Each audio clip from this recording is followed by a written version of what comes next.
the eternal conflict to defeat the forces of darkness and corruption. Angels, demons.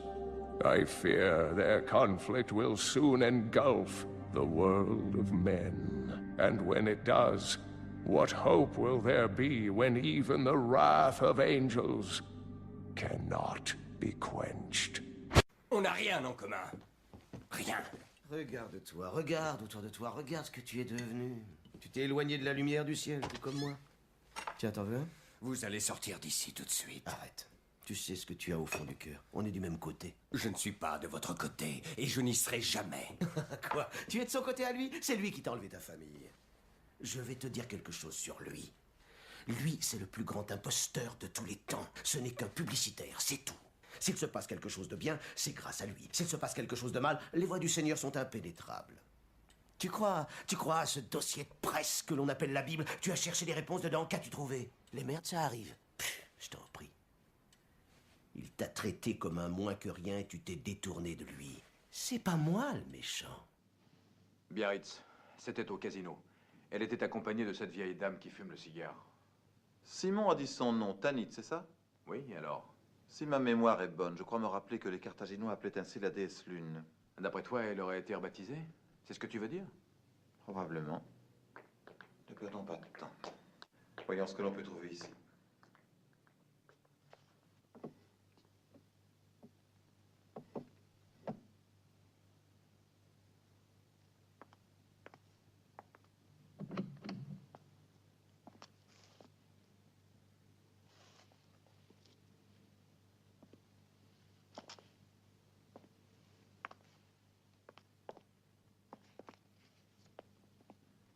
Qu'est-ce que c'est?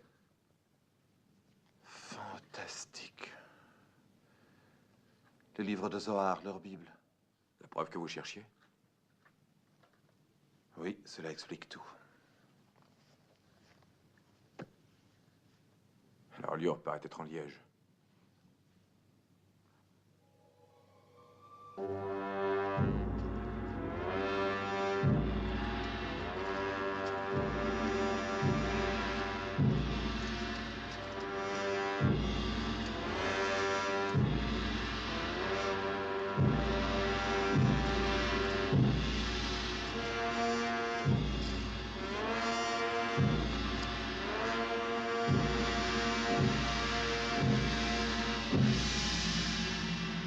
Ecco, ecco, Adonai! Ecco Babylone! Ecco Osiris!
Milord, je vous prie de m'excuser. Je sais que c'est contraire aux règles.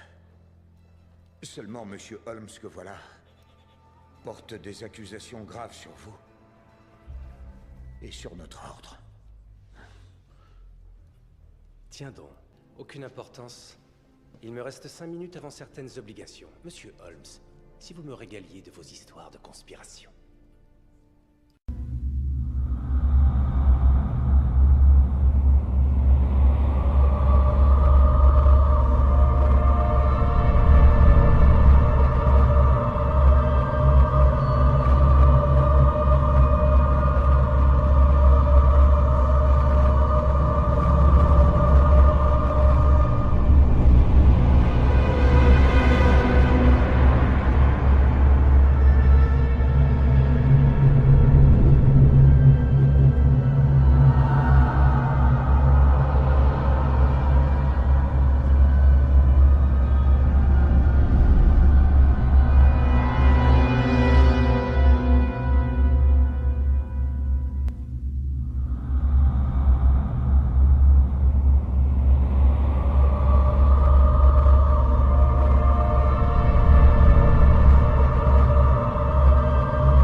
Demain, nous allons initier le premier des chapitres de notre histoire.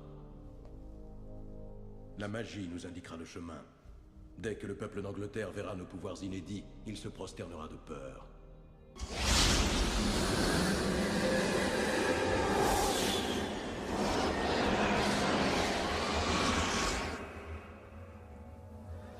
Power. Jesus. Power. Not second in command. Number one, you've never felt that power I have. You've never been able to until now. Now you can be number one. Et je me tins sur le sable de la mer, et alors je vis monter de la mer une bête qui avait 7 têtes et 10 cornes, 10 diadèmes sur ses cornes, et sur ses têtes des noms de blasphème. Et ils adorèrent le dragon qui avait donné l'autorité à la bête. Ils adorèrent la bête, disant qui est semblable à la bête. La bête que je vis était semblable à un léopard, ses pieds étaient comme ceux d'un ours, et sa gueule comme une gueule de lion. Le dragon lui donna sa force et son trône, et une grande autorité.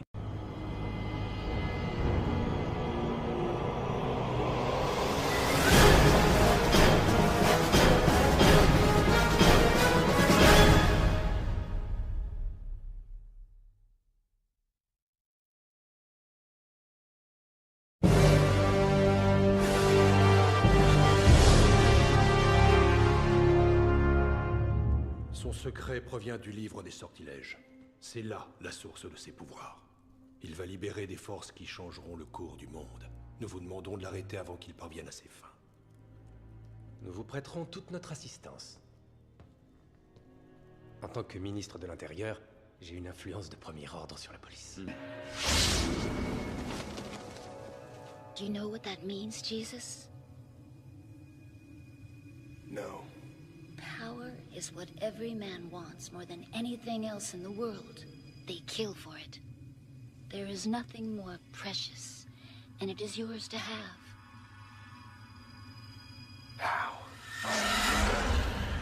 bow down to me, Jesus. Just once in all of existence, before and after time, just once, Jesus. It's a small price. Consider the reward.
L'engin sans fil était le but de la partie depuis le début. Adler ne servant que de diversion. Il savait que je la poursuivrais, laissant ainsi libre accès à la machine. Une technologie de ce genre peut atteindre une somme incalculable. Imaginez pouvoir contrôler tout engin simplement en exécutant une commande à distance par onde radio. C'est l'avenir, Watson.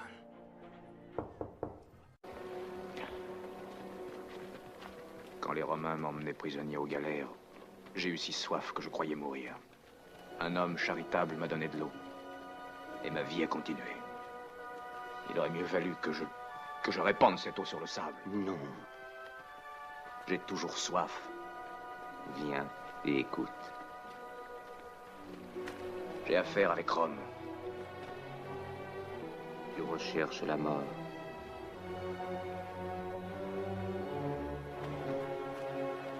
Dieu soit avec toi.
À l'affiche ce jour-là, ni du théâtre, ni un one-man show, mais une conférence de philo sur la décadence qui se joue à guichet fermé. C'est Michel Onfray. Un philosophe au cœur des polémiques, accusé depuis plusieurs semaines de faire le jeu du Front National.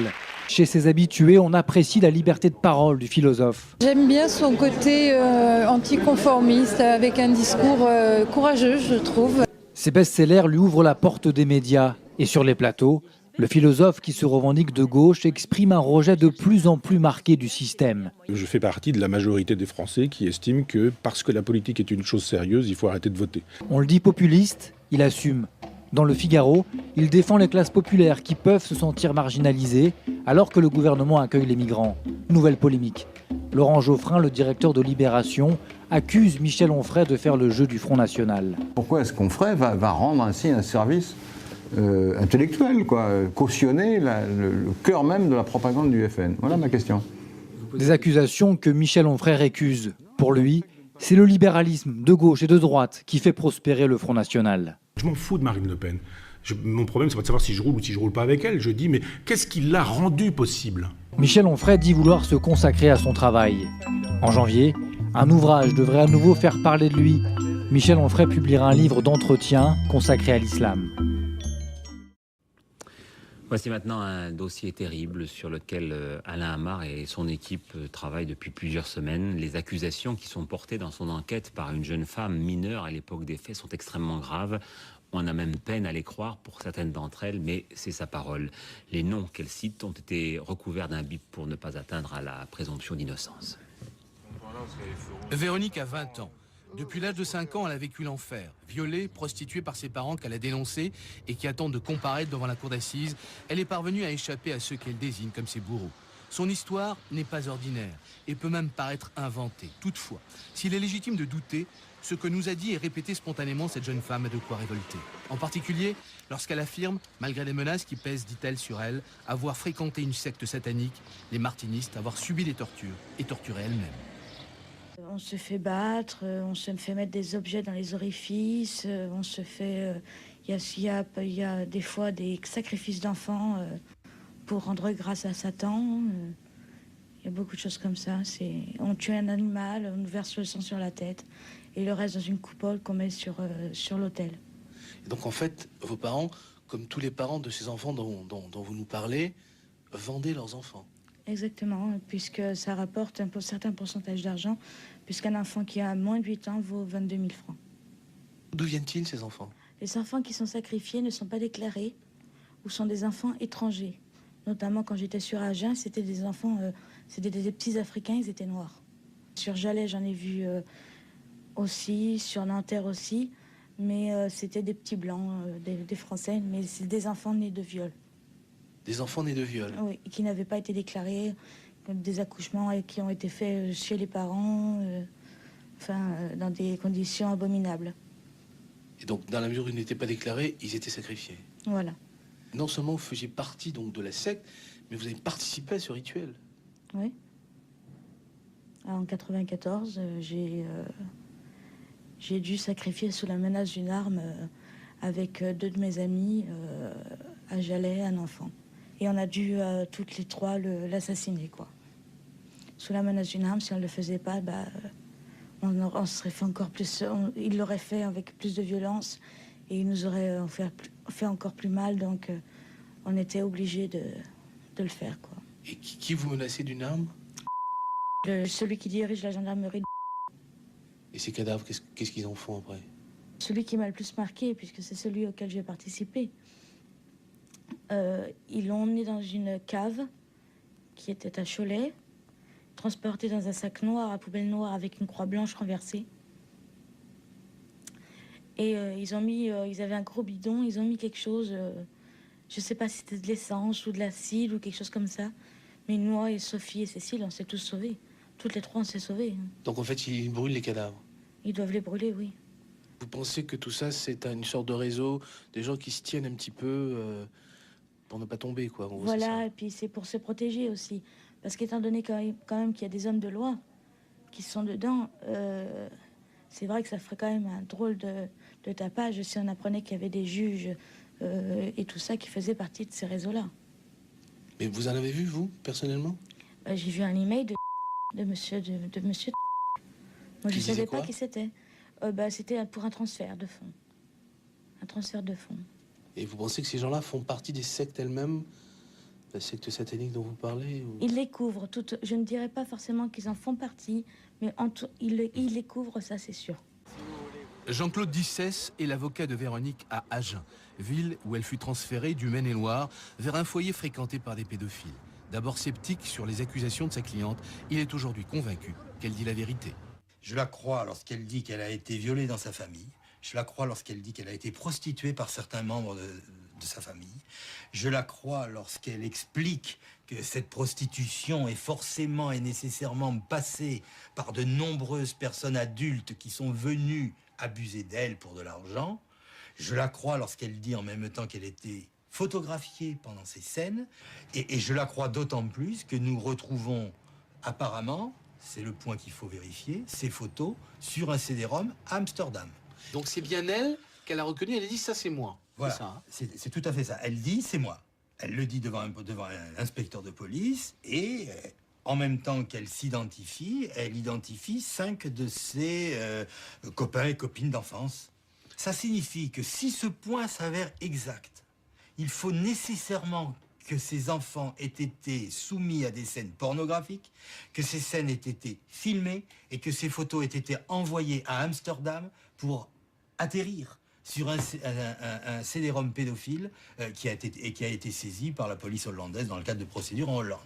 Et donc ça nécessite forcément qu'il y ait une organisation qui prend des photos, qui les diffuse. Et donc ça veut dire qu'il y a une organisation et qu'il y a un réseau. Véronique nous a conduits devant l'un des nombreux lieux où se passaient, selon elle, le 21 de chaque mois, des cérémonies sataniques. Alors c'est ici que je suis venue plusieurs fois. Notamment, je me rappelle bien d'une fois en 94, où je me suis retrouvée à un rituel satanique où il y a eu un meurtre d'enfant. Et donc on était monté au second. Voilà. Et là, il y a eu viol, on devait être 5 ou 6 enfants. C'était pas une très très grosse réunion. Là, il y avait beaucoup de gens, notamment des notables, mais que je ne connais pas forcément leur prénom. Voilà, et vous-même, vous avez subi... Oui, j'étais là et j'ai subi. Il y avait mon père. Ma mère n'était pas là cette fois-ci. Son incroyable mémoire permet aussi à Véronique de se souvenir d'un coup de téléphone où elle entend parler de la petite Marion Wagon, disparue le 14 novembre 1996. J'étais chez une des pédophiles. Et donc là, le téléphone a sonné, elle s'est mise à hurler. Elle était à l'étage, moi j'étais dans sa chambre en bas. J'ai donc décroché le téléphone qui se trouvait dans sa chambre. Et j'ai entendu un homme que je connais, Walter, qui réclamait plus d'argent, sinon il allait tout dénoncer à la police en disant, il disait lui-même, de toute façon, c'est pas moi, j'irai pas en prison, c'est pas moi qui l'ai tué. Moi, j'ai fait que de l'héberger sous vos ordres et que 6 jours. Et maintenant, je veux l'argent. Et moi, j'irai pas en prison. Et là, j'ai entendu Jean-Marc qui a dit comme ça, de toute façon, là où sont enterrés les Maccabées, ils sont pas prêts de les retrouver. Et vous savez où ils sont enterrés, vous?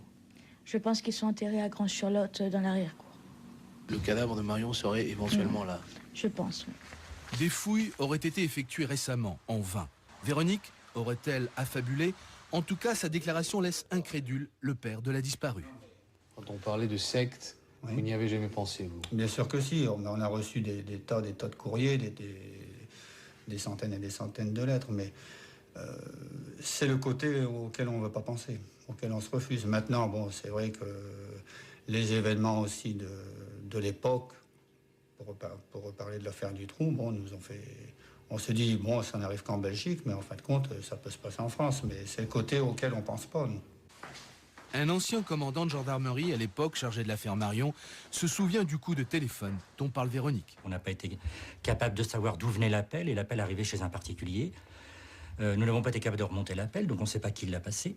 C'est vrai que j'ai entendu dire qu'il y avait une jeune fille qui avait fait des dépositions, mais je ne les connais pas parce que je ne suis plus actuellement dans la gendarmerie. Ce que je veux dire, c'est que je fais confiance à mes anciens collaborateurs pour vérifier toutes les pistes. Comment se fait-il que 5 enfants violés à Angers, on retrouve leurs photos à Amsterdam 10 ans après? Voilà la question.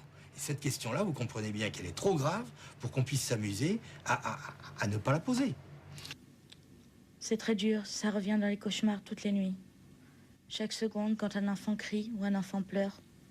Mais dans la rue, à n'importe quel moment, quand on voit un enfant, on se dit peut-être que maintenant, il sera aussi grand que celui-là. Police et justice ont pris les déclarations de Véronique au sérieux et s'attellent à les vérifier, une par une, aussi invraisemblables qu'elles paraissent. De ces vérifications dépend peut-être l'éradication de certains réseaux pédophiles et criminels. Accusation gravissime, donc la gendarmerie et la justice s'emploient maintenant à vérifier.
So does that mean that you get to see all the secrets? I mean, you share everything with each other? I know all the secrets anyway, Jonathan. Wow. So just flick through the book. Okay.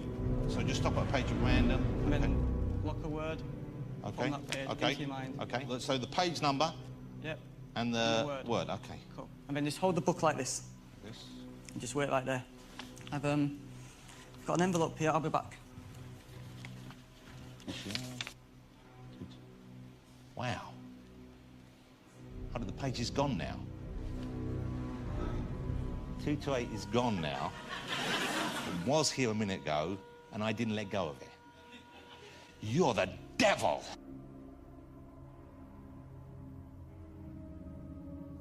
Because it's the demonic spirits using these human beings. Do you understand that?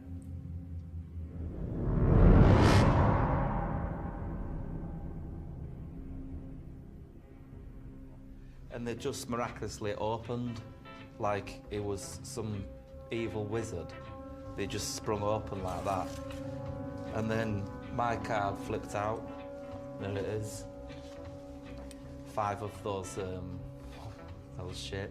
That's spades, I know what they are. If you can do stuff like that, it's not right, is it? Eh? It's not right, that.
Okay, walking on the water. Whoa. There. Cool.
Sometimes I wonder if my life has all been an illusion. But if there's one thing I've learned, it's that reality is only what you make it.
J'ai observé le monde et j'y ai vu des personnes complètement déjantées.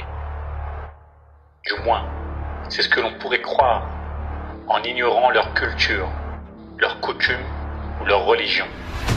Ils rendent un culte de tout leur cœur en se peignant le corps et le visage, en portant des costumes ridicules. Ils chantent, ils dansent. Ils font même des sacrifices. Ils se font faire ces énormes temples pour adorer leurs idoles.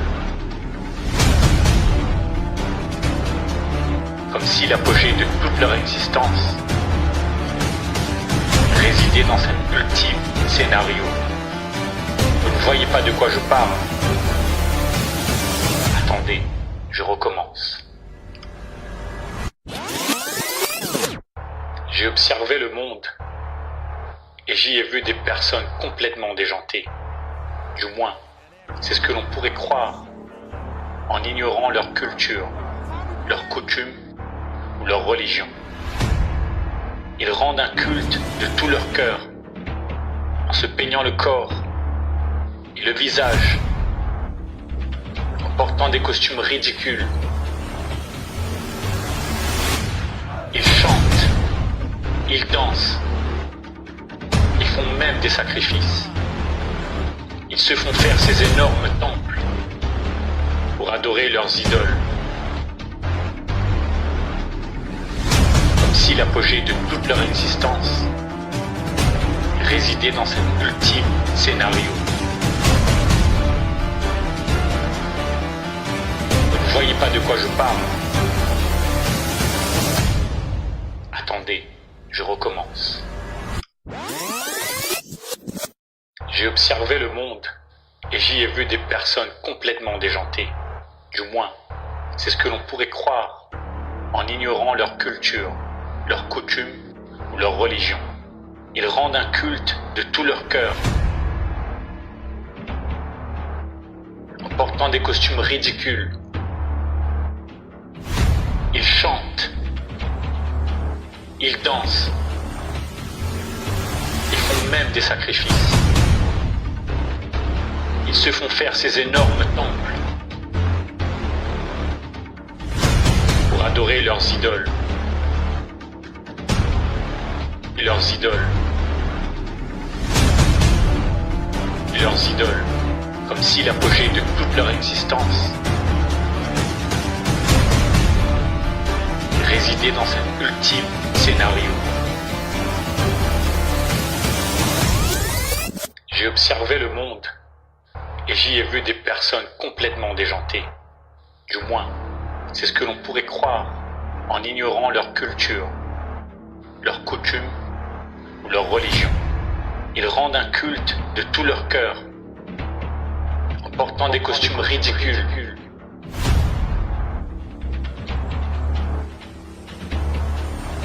Ils chantent, ils dansent, ils font même des sacrifices. Des sacrifices.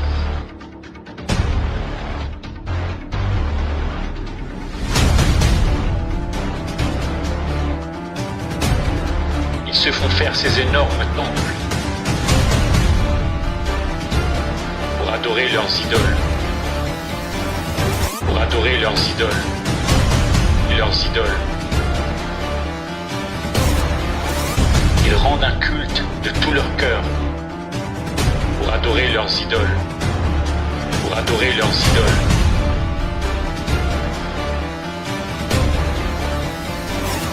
Ils rendent un culte de tout leur cœur pour adorer leurs idoles. Ils rendent un culte de tout leur cœur. Ils font même des sacrifices pour adorer leurs idoles. Portant des costumes ridicules pour adorer leurs idoles.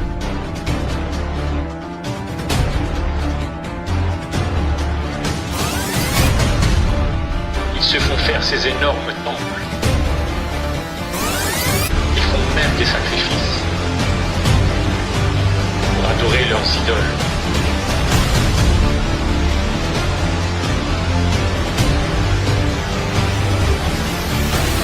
Ils rendent un culte de tout leur cœur pour adorer leurs idoles, comme si l'apogée de toute leur existence résidait dans cet ultime scénario.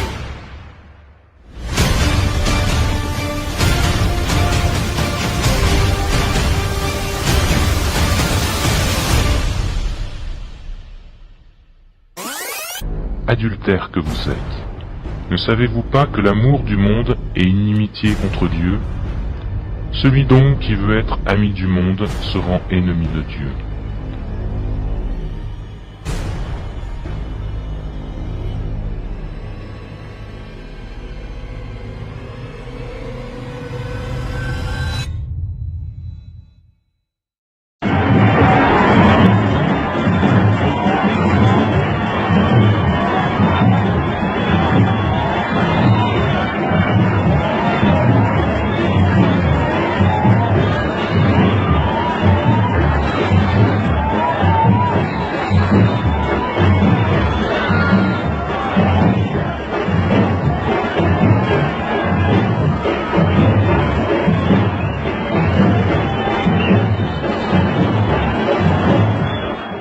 Salut les jérémistiques.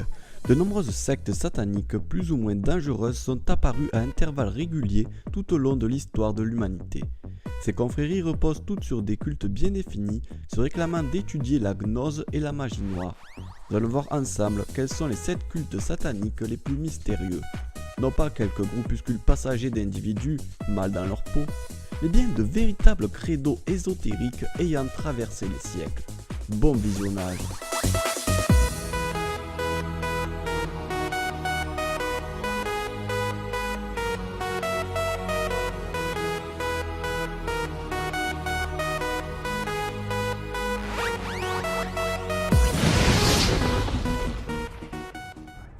L'Église de Satan est l'organisation satanique la plus connue au monde. En grande partie transparente, elle ne cache pas ses idées, ses croyances ou la plupart de ses pratiques. Elle a été fondée en 1966 lors de la fête païenne de la nuit de Walpurgis par le charismatique Anton Szador Lavey, l'auteur de la Bible satanique. Celle-ci a été inspirée des travaux de l'occultiste Aleister Crowley, précurseur du satanisme moderne qui vouait une grande haine au christianisme et pratiquait des rituels repris plus tard par Lavey. Ce dernier demeura le grand prêtre de l'église de Satan jusqu'à sa mort en 1997. La Bible satanique expose les idées de Lavey sans pour autant imposer de règles très strictes, puisqu'un sataniste doit par nature être libre de faire ce qu'il veut et s'adapter aux circonstances de son temps et de son milieu. Contrairement aux autres religions, le culte de l'église de Satan n'entend pas dicter la vie de l'homme, mais au contraire le pousser à transgresser les interdits. L'église de Satan a pignon sur rue dans le monde anglo-saxon. Ainsi, en 2004, la Royal Navy reconnaît officiellement son premier militaire sataniste. De même, le 25 juillet 2015, le temple satanique de Détroit a inauguré une statue de 2,50 m de haut lors d'une cérémonie à laquelle ont assisté plus de 700 personnes. Les satanistes y célèbrent régulièrement des messes publiques. En 1975 naît un désaccord entre les membres de la communauté lavéienne, provoquant un schisme au sein de l'église de Satan. Un homme du nom de Michael Aquino déclara que Satan lui aurait révélé sa véritable identité, celle du dieu égyptien Seth. Certains formèrent un nouveau groupe, le Temple de Seth, en embrassant la religion sétianiste. Ces satanistes croient que Seth est le véritable dieu qui a aidé l'humanité en lui offrant la flamme noire, c'est-à-dire la faculté intellectuelle du questionnement, ce qui la différencie des autres espèces animales. Les sétianistes, tout comme les membres de l'église de Satan, sont individualistes et pratiquent l'autodéification qui leur permettrait selon eux d'atteindre l'immortalité de la conscience. Ils croient en l'existence d'une force magique pouvant être manipulée à travers certains rituels. Ceux-ci peuvent être retrouvés dans le livre de Michael Aquino, The Book of Coming Forth by Night, comparable au livre de la loi d'Aleister Crowley, étant donné qu'ils sont basés sur la magie du chaos, une forme de magie noire utilisant le saut de paradigme des états d'inhibition ou d'excitation des états de la conscience, appelés gnose. Pour simplifier, il s'agit de provoquer un changement dans le monde réel par sa seule volonté. Les sauts de paradigme comprennent par exemple la méditation, le chant, la danse, l'utilisation de la drogue, la douleur ou l'orgasme. Ces pratiquants affirment qu'ils peuvent modeler la réalité en utilisant cette forme de magie. L'ordre typhonien est issu de la tradition de la voie de la main gauche, c'est-à-dire qu'il pratique la magie noire. Il a été fondé par Kenneth Grant, chef de file de l'Ordo Templi Orientis, une organisation respectant les principes et les lois de Thelema, œuvre de l'occultiste Aleister Crowley. Grant était un disciple de Crowley, considéré par ce dernier comme un don absolu des dieux. L'ordre typhonien est l'un des mouvements télémiques les plus importants, ayant même inspiré celui du Dragon Rouge et de la magie de Maat. Après la mort de Crowley, Grant continua à promouvoir ses idées tout en se concentrant sur l'exploration d'intelligences extraterrestres et démoniaques après qu'il serait entré en contact avec un être supra-humain du nom de Siba. La téléma de Crowley se résumait par le credo « Fais ce que tu voudras ». Elle découle du livre de la loi qui aurait été dicté à Crowley pendant 3 jours par une entité nommée Aiwass. En utilisant la magie du chaos, l'ordre typhonien prend pour slogan le credo « Rien n'est vrai, tout est permis », attribué à Hassan-i-Saba et utilisé par Nietzsche dans Ainsi parlait Zarathustra. C'est également le credo des assassins dans la saga de jeux vidéo Assassin's Creed. Cela signifie pour les satanistes qu'il n'existe aucune vérité objective en dehors de nos perceptions. Par conséquent, toutes choses sont vraies et possibles.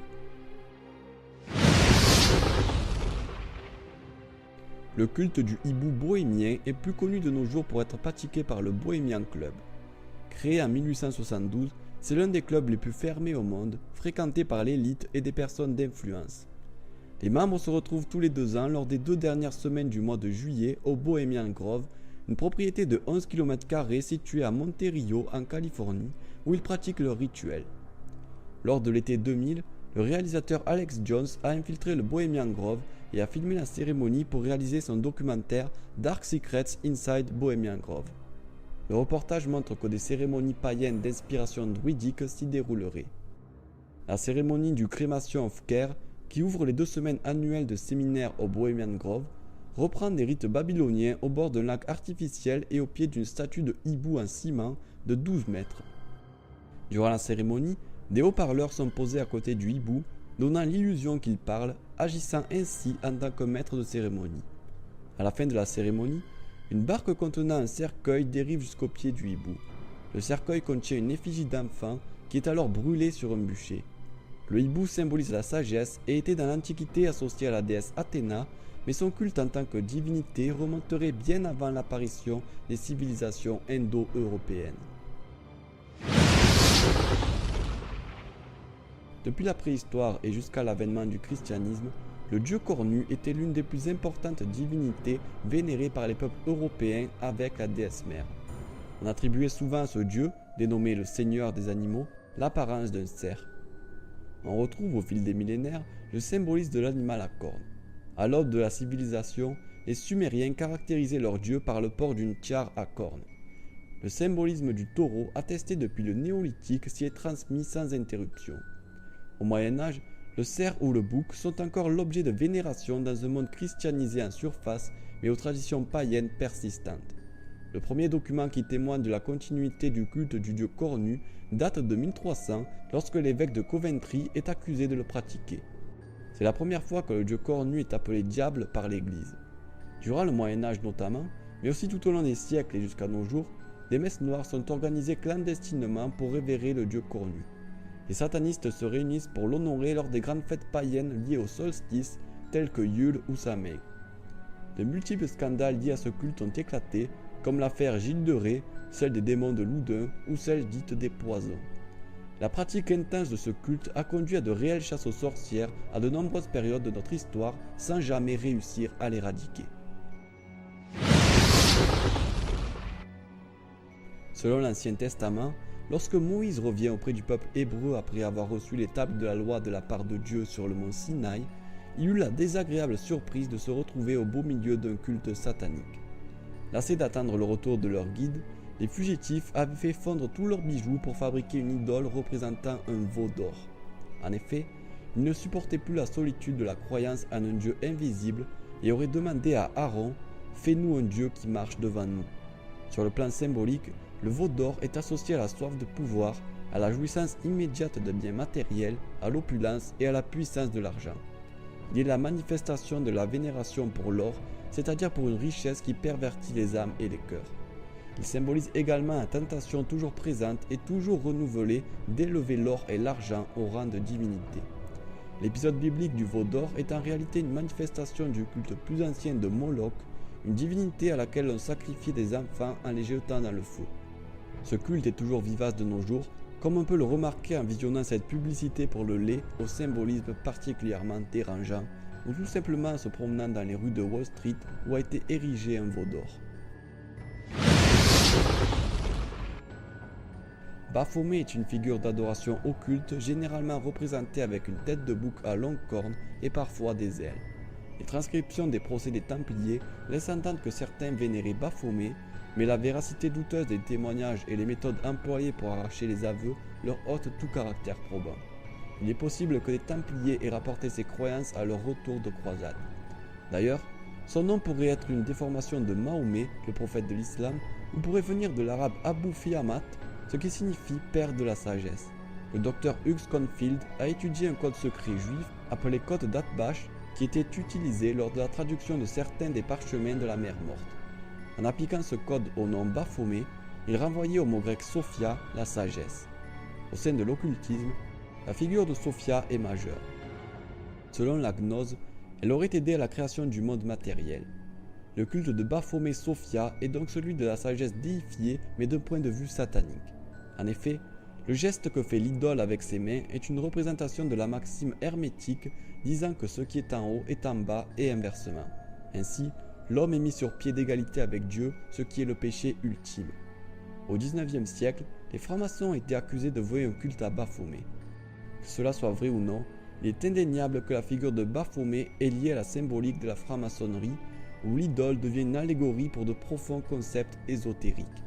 Une fois que l'équilibre parfait est atteint d'un point de vue personnel, L'initié peut pointer une main en direction du paradis et une autre en direction de la terre et prononcer cet axiome hermétique qui a résonné à travers les millénaires, là-haut comme ici-bas. Comme nous l'avons vu, la plupart de ces cultes sataniques sont apparus à l'origine en des temps immémoriaux. Ayant traversé les âges, ils sont toujours pratiqués de nos jours sous couvert de sectes ou de sociétés secrètes. Si vous voulez en savoir plus sur les démons en général, vous pouvez visionner ma vidéo sur les 7 démons les plus puissants. Dans tous les cas, n'oubliez pas de vous abonner à ma chaîne. A bientôt sur Jérémystère.